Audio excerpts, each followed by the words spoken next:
Groote Schuur,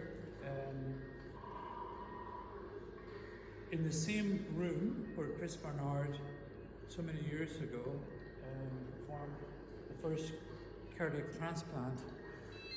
A circumstance would have it, in 1982, I was supposed to come here and work with Chris in just in a student elective, but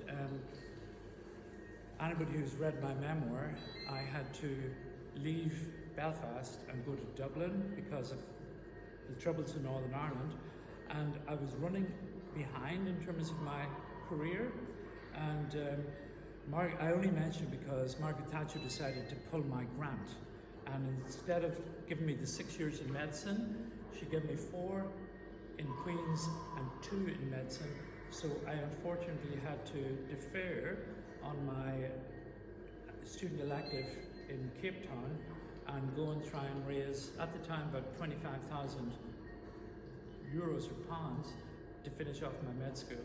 So I did that by some innovative ways. You can read about it in my book. So it's wonderful to be here so many years later in the same theatre. Time passes, but I suppose memories don't. And here I am, 42 years later, because I did come to work in South Africa then in later life, in 1992. I'd waited until Nelson Mandela had left Robben Island and got freed. Actually, I'll tell you a very funny story regarding that incident. I worked with Michael Jackson. I depigmented, sort of his skin. And one day we were in a situation with Michael where we were using hydroquinone and we were up to 6% and it wasn't fully working. So what I had decided to do was get a new compound called amylon, and I was depigmenting the bottom of his leg. Michael had vitiligo, so we just depigmented his hands and from his neck up and from his ankles, but he was black and white in other places. And when I was doing this on his leg, Michael's phone rang, and we were supposed to be doing a HIV concert in Green Park here in Cape Town, and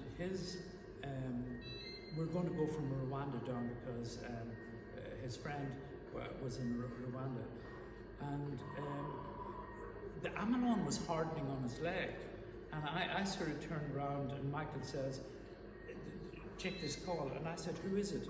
And is it the concert promoter?" He said, "Yeah," and I turned around and said, "Look at this stuff's hardening," and you can imagine it was almost setting like plaster Paris on Michael's leg. So I turned around and the cell phone sort of had up here, and I said, "Hi, are you the concert promoter?" And he turned around and says, "No, my son is promoting the concert." And I turned around and I didn't really know what to say to him. And I said, "Where are you calling from?" He called from Cape Town. And he said, "Yes, I'm in Cape Town." And I said, "Oh, I used to live in Cape Town." And he says, "Where did you live?" I said, "I lived in Clifton, I lived in Bantry Bay." And he says, "Oh, I'm just a blow-in." And I said, "Oh, so where did you live before you were in Cape Town?" And Michael turned around and said, "That's my grandfather." I said, "Your grandfather?" He says, "Madiba, you know?" I said, "Madiba?" And then he took the phone, and I realized it was Nelson Mandela. And I had been asking him, "Where did you live before you were in Cape Town?" So I asked him for the phone back, but he put it in his pocket, and he says he's got Alzheimer's, he'll forget it. So sorry the story went that way, but it's wonderful to be back in Cape Town. Thank you very much.